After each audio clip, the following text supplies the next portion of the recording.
I would defend to the death his right to do everything he does. The thing that I find unusual, and it's not a criticism so much, but his targets are underdogs. And comedy traditionally has picked on people in power, people who abuse their power. Women and gays and immigrants are kind of, to my way of thinking, underdogs.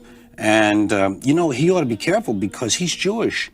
And a lot of the people who want to pick on these kind of groups, the Jews are on that list a little further. You got women, gays, gypsies, blah, blah, blah, and then suddenly you find Jews. And Andrew, suddenly Andrew's arrested. Yeah, so, obviously he should do what he wants. And why does he get away with it, do you think, then? Well, we have never laughed at jokes about the Well, poor. he's appealing. I think he's appealing largely. I think his core audience are young white males who are threatened by these groups. I think a lot of these guys aren't sure of their manhood because that's a problem when you're going through adolescence. Am I really? Could I be? I hope I'm not one of them. And the women who assert themselves and are competent are a threat to these men. And so, in an era where edgy comedians respond to mild criticism like they're Mike Goddamn Tyson, I find myself asking questions. Questions like, who is the real snowflake here? Where is the line between dark humor and bullying? How do people watch this shit? What is it that these guys are getting out of this?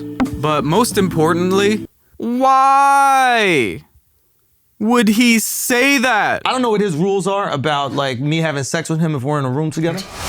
I don't think you would want that. We don't know. Well, I'm assuming. We gotta wait about 5 years for him to make another album. There is a chance in 5 years he would make another album, and the song about this is gonna be sensational.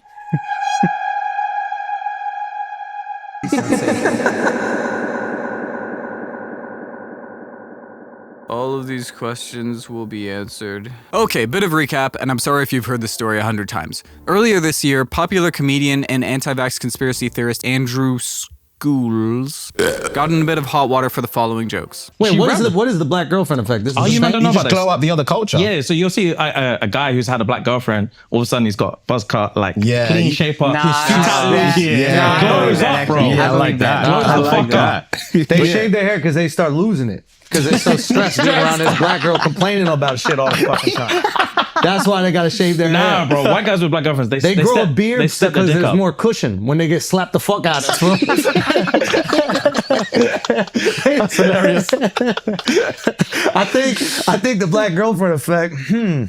It might be a protective instinct, bro. You think? Protective. Do you guys have you ever had black girlfriends? Yeah. Yeah. Have you ever had white girls? Yeah.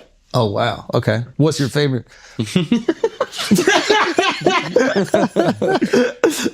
We love them all. Yeah. Oh really? We love them all. Yeah. That means white. Yo, who gets That means what? Hey, let me get a US translation. Kendrick fans? Get him! Prompting Kendrick Lamar to address the two guests laughing on the couch. Don't let no white comedian talk about no black woman that's law. I know probably gonna work for them and fuck whoever that's close to them. The niggas that coon and niggas that being groomed, slide on both of them. So in response to the line, Andrew posted a 2-hour podcast with this thumbnail. So I said to myself, self, nothing good can come from clicking on this link. But I'm a bitch that loves the drama, so I popped a couple of Vicodin and hit play. First of all, Kendrick's people and the gang affiliate, everybody, his security, they will kill me. They will destroy me. But just Kendrick, I would make love to him, and there's nothing he could do about it. Just Kendrick Lamar, I would make love to him, and the only thing that he could do is decide if it's consensual or not. That's the only thing he could do. If it's me and Kendrick, this is about physics. It's about physics. I don't even know if I'll get hard. But if we're in a cell, there's a chance that And as the bit goes on, you can gradually feel the nervousness in the room start to grow. The guys are shifting in their seats, they're fidgeting, they're getting uncomfortable, they're looking at each other for confirmation, they're looking around the room. Andrew knows what he's doing here because he works himself up to tag the punchline again, and when he hits it, you can see he's breathing heavier, his eyes are wide. We've hit full fight or flight at this point. if we're in a cell and we're bored and we done tattooing each other, whatever you do in the cell, and we ran out of board games and we did all the other things, we cleaned everything, and I'm like, man, I might as well fuck you. There's nothing he could physically do to stop that. Besides put his legs in the air and choose a position. Maybe I'll let him choose a position. Maybe I'll let him choose a position. This guy's so cocky, I don't think he realizes how badly he just fucked up here. They don't call him Kung Fu Kenny for nothing. Take a look at this footage someone caught of Kendrick Lamar absolutely brutalizing Schoolboy Q in hand-to-hand combat. Look at this immaculate form. Utilizes the drunken duck technique, distracts the opponent with a red herring, then effortlessly transitions into a disposition. Look at him pausing and weaving. This is a master simply toying with his student. You understand? Do not fuck with this man. Well, pray for Schultze because he still was not finished. I'll be honest, I would go so far as to say, I don't think he could stop most people on the planet from having sex with him. Like, the only reason he got security is to stop people from having sex with him whenever he wants. I believe I could fly out this podcast right now because this is crazy, but keep cooking. I can't stress this enough. This bit went on and on. Comedians don't joke about fucking me in the ass. Like, I would have put that I in the didn't say I'd song. fuck him in his ass. Excuse me? I said I'd make him hold his thighs together tight, make a little pussy out of that. Not put my dick where he doo-doos, Mark. That's disgusting. That's gay Make also. a little thigh pussy for me. Yeah, oh. Squeeze it tight. You know what I mean? I would do that. Put your legs up in the air, sea walk in the sky, and make a little thigh pussy for your boy. That's not gay. That's not gay. I need you like this. I need thigh pussy, but I need it to be like two. Only white comedians can make this joke, bro. At a certain point, his friend Alex on the couch there started dropping hints. This isn't a good idea. Don't go there. Move on. Move on. Two. All right. Yes. This is sit down. Be humble. Okay? All right, next. Come on. Come on. But then something incredible happens, and I think this is the point where he started to seriously lose his co-hosts on this bit. Andrew starts personifying Kendrick like he's a child. And I assure you, this is not instead of the whole prison bitch scenario. This is in addition to it. Listen, I wouldn't believe it if I hadn't seen it, so I'm just gonna be using a lot of clips for this part because I don't want to repeat any of this shit. If it came down to it, I could put him on my lap. I could feed him a bottle. I could put him on my lap. I could feed him a bottle and make love to him if I wanted to, and there's nothing he could do about it. I might not be hard. Dick might just slap soft against his butt. Certified pedophile. Woof. Now, it might not be clear to a lot of my fellow whites why Andrew's reaction was so deranged. Remember, all of this started just because Kendrick said, hey, shits and gigs. Don't let your white friends talk about black people like that. It's fucking embarrassing. The sentiment towards Andrew himself is pretty mild, yet he decided to respond like a fucking serial killer. Kendrick, we love you, man. We love you. We love you. Love. Hey, it's a real love. It's a real love. What? How? Now, on the surface, this seems like an insane overreaction, right? But more than that, it seems like a complete non sequitur. I see his own fans in the comments being like, Andrew, he wasn't even talking to you. He was talking to those guys on the couch. He was addressing his own community. Why are you so angry? And I've seen a lot of people say maybe it's because he's thin-skinned. Maybe he's just becoming kind of arrogant and complacent as his popularity grows. Maybe it was just a bad attempt at shock humor. And yeah. But none of them really get to the root of why he perceived that line as such a threat. Yeah, nigga, if they say it's love, you been lied to. A couple rules of engagement, I'ma guide you. The core of the problem is that Andrew has surrounded himself with people of color, and with them, he has a mutually beneficial transaction. They get to align themselves with the biggest up-and-comer in comedy right now, and he gets to use them as a meat shield. I have proof. This is why there are so many comments asking if the guys are paid by the laugh. Reincarnated. Ask I penetrated. Listen, but in all seriousness, What the? my hands are crazy right now. Golden Glove. My hands are absolutely crazy. Bro, your right hands now. are insane. Shit. Throw Kendrick at me. Andrew could fucking sneeze and they would double over just like gasping. I was so old I had to squint my eyes. And that was not a racist joke. Okay. The N-words that Coon. As long as these cackling idiots keep dying laughing at all of Andrew's hacky jokes, he gets to keep going, oh, you thought that was racist? Well, look at the black guy on the couch over there. He's laughing. Clearly, we are just a bunch of friends on a level playing field, and you are just a thin-skinned snowflake that's reading too much into the situation. And honestly, it's a pretty effective defense, because most people who look like me will see that response and go, oh, well, it felt kind of off, but if he's laughing, like, I'm sure it's all in good fun. But here's the moment that exposed the kind of ugly power dynamic that happens behind the curtains of this podcast. So Andrew starts talking shit about Indians, as he often does. Bro, nobody milks wheelchairs on a plane like fucking Indians, bro. And it's goddamn annoying. It takes twice as long to get on a fucking airplane if there's Indians there, because every Indian over 45 pretends they're 300 years old and they get in a stupid fucking wheelchair, and then like when they have to get out, they exaggerate how slow they have to, like I've never walked before. They're 80, dude. They're milking it, dude. They're fucking milking you don't see it. the- Unbelievable, bro. Unbelievable. But they doing it here in the States too. Yeah. Like you'll have a fucking. There was just row. more of them over there. Oh, yeah. They were coming back. Yeah, it That was shit it's getting excessive. right with Come the. on, bro. If you can, if you need the wheelchair, I don't know. I don't know if you could You travel. used a wheelchair when you sprained your ankle. Oh yeah. Yeah, I was trying to get fake He had a sympathy, legit bro. injury. He wasn't being a lion fucking Indian.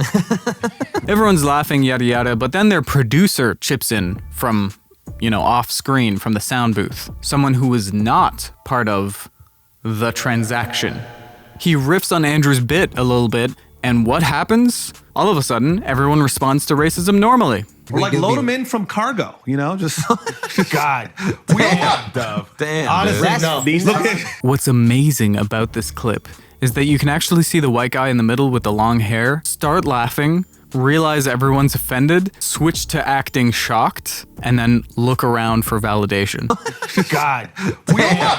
Damn. Honestly, no. The facade of, hey, we're all on an equal playing field here, it really crumbles when Alex refuses to fake laugh at the producer and then fake laughs at Andrew saying the same shit 5 seconds later. Honestly, it might be a good idea. It might be a good idea. This is the reaction Kendrick wanted to see from the Shits and Gigs guys. Not this. And then we might have to cut this, but the smell. All right. Honestly, like something you've never experienced. And that's why Kendrick's exact words were, The N-words that Coon, the N-words that being groomed, slide on both of them. Whoa. see, Andrew doesn't hate the entire existence of minorities. He's not a Klansman. He just hates it when they advocate for themselves. And this bizarrely sexual reaction from Andrew totally comes into focus as soon as you look at it from this angle. See, Kendrick has attacked the contract Andrew has established with his less successful black and brown friends. And by doing so, he has jeopardized Andrew's ability to defend himself. The get out of jail free card that Andrew's been using for a decade now has been rendered useless. Suddenly Andrew's arrested. Yeah. That's why Andrew feels so threatened by a line that wasn't even directed at him.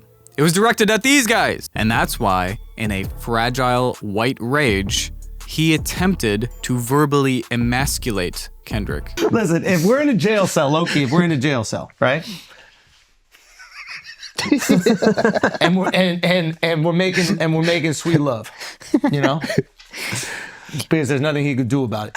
See, deep down, Andrew sees his friends as meat shields.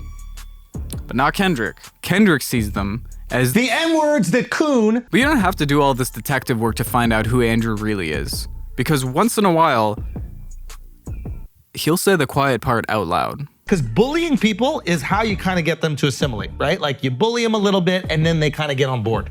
because they understand like what they're doing that's different from whatever the dominant culture is. By comparison, take a look at people's reaction when someone who's not the golden boy of the show attempts a race joke. Now you gotta drive your grandma everywhere. No. We got Yusuf for that. Yeah, he'll drive him around. Yusuf? Yeah, the Uber driver, Yusuf. Oh. That did feel like a little bit racist. Why? Right? It's racially charged. Why? Yeah.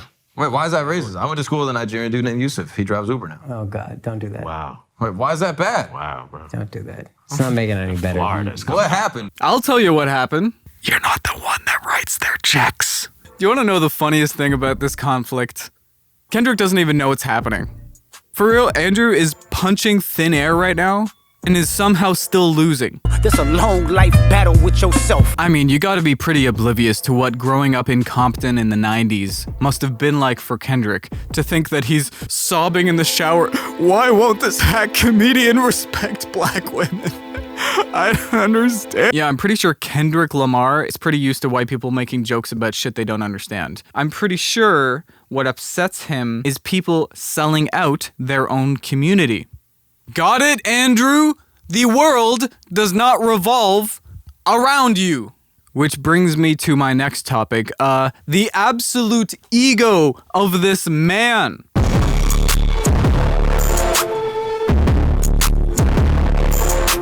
The reality is the second that you make a group protected, everything else becomes racist. You're either racist to that group or you're racist to everybody else.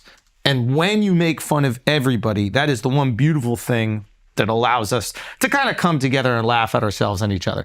So it's not something that's ever going to change. And maybe it's something that he'll learn, and maybe it's something that he'll start to understand a little bit more. He might just not know really anything about comedy. Best of luck on top. It's hard being on top, my boy. It's hard being on top. We hope you do the best with your reign. And if it's deserved, then it will be long.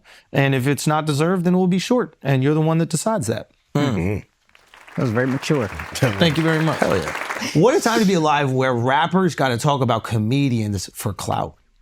God bless, dude. Like, we are up right now. God bless. The biggest story about the album, outside of the album and people enjoying it, was a sub at a comedian? And you don't even got to say my name and it still makes headlines? It's crazy. You're welcome. You are. How many views did I give him, do you think? A good chunk. Okay. Condescending tone aside, saying that rappers have to take shots at comedians for clout is one of the most delusional sentences I've ever heard. First of all, hip-hop has been the dominant cultural force for like 30 years now. Second of all, you're talking about one of the most widely beloved and universally praised rappers of all time. Not of his generation. All time. And he's not even successful like in the past. Not Like Us was just #1 this whole summer. It broke records. But yeah, in order to sell his new album, he simply has no choice but to take shots at D-tier comedians, which again, he did not. Bro, you wonder if Kendrick put that lyric in there because he knew you were going to talk about it? Of course. And then you were going to promote the album? Of course. Oh. He didn't count on us taking Thanksgiving off. Yeah. Kendrick is definitely the one milking this for views. Not Andrew. No, it would simply be out of character for Andrew to use controversy for cheap views. Yeah, mathematically, this clout-chasing accusation just does not hold water. But I know why he's saying it. Every accusation is a confession.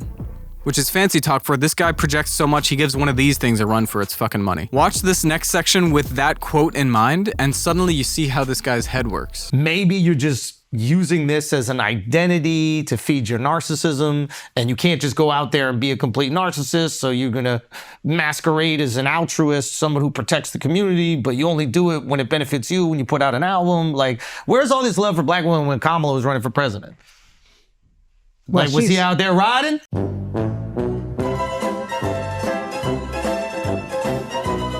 The woke always get exposed. And we have arrived in that magical point in the video in which Andrew tries to shove his shitty Kendrick opinions into one side of a non-existent culture war. Because of course, that was where this was always going. But I think this is the annoyance for the Democrats. It is the hypocrisy. Oh, hypocrisy. Hypocrisy. Hypocrisy is a theme of the episode today, Kendrick.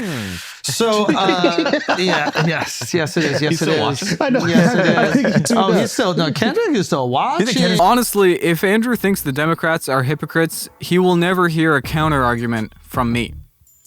But, you know that quote about glass houses, right? Just say you weren't talking about me. That's the best thing you could do, Kendrick. What you don't want to do is say my name. Whoa, that seems like a call to violence. It does. I don't like him threatening the violence. Hypocrisy is a theme of the episode today, Kendrick. No, I've been clowning on this man for a while now, and a lot of people that would defend him would say, you just don't get his sarcasm, he's being ironic, it's dark humor. Again, we'll get back to that. But I want to address those people seriously because at a certain point, he does drop the layers of protective irony that he usually has up and just sincerely defends himself. I'm going to take what he says seriously. This is serious Q now. I'm going to put on my glasses. Here we go. Here we go. You can see my light. Okay, I'll just keep my head like this. But I will say, as far as that line goes, we're going to make fun of everybody. And that's just the reality of the matter. Is everyone gets these jokes. All right, we've arrived at topic number 3. This man has a fixation. He is fucking weird about race.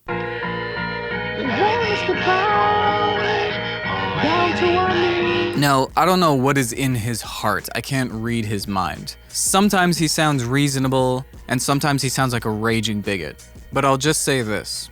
If you ever have a friend that doesn't seem outwardly hateful, but reacts with sort of thinly veiled hostility at sentiments of activism, it's a strong indicator that he might be in the early stages of that pipeline that we've all read articles about. He's testing out some conservative ideas, playing with them, seeing how they feel in his mouth a little bit. Yeah, America's been pretty racist till recently. You can't trust America. Come on, man. We've been telling you. Nah. America's fire, bro. So they pulled But there's some bad people in it.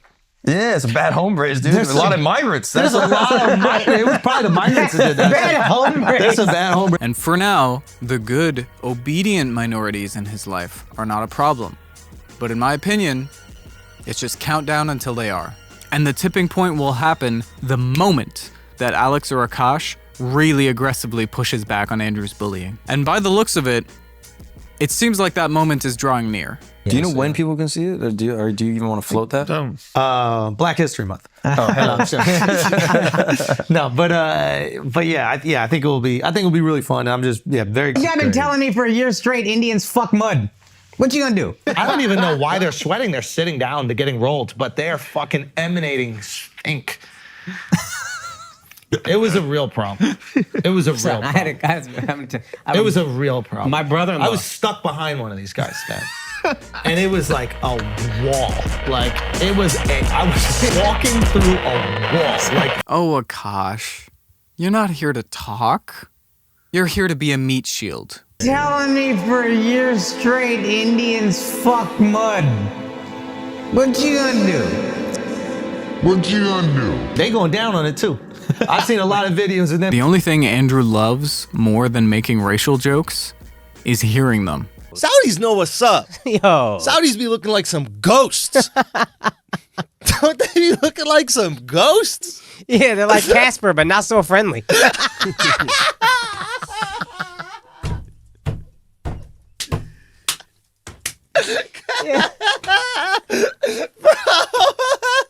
You know, for a guy who thinks Kendrick is annoying as he can be, the sound. Guy who dresses like Dick Tracy.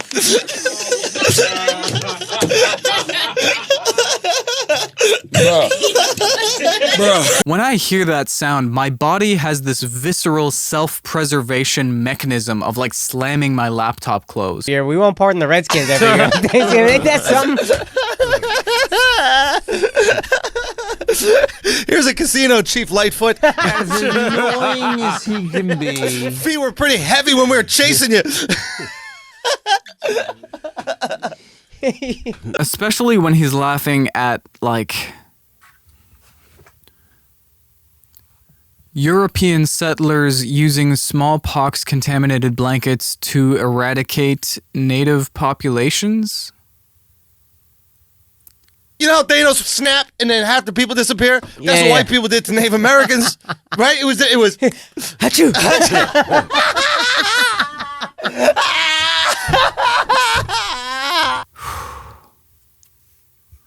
Jesus Christ. What I am about to say is gonna sound weird, but hear me out. I don't even think Andrew, in his heart, even likes dark humor. I think these guys do, but I don't think Andrew does. It's ironic to hear him say everything Kendrick does is for clout, because what I see when I watch this podcast is a very specific routine. 1, pick the most upsetting possible topic. 2, make a low-effort joke about it. Step 3, force laughter with the intensity of a man who's having a gun pointed at him from off camera. Now you have everybody.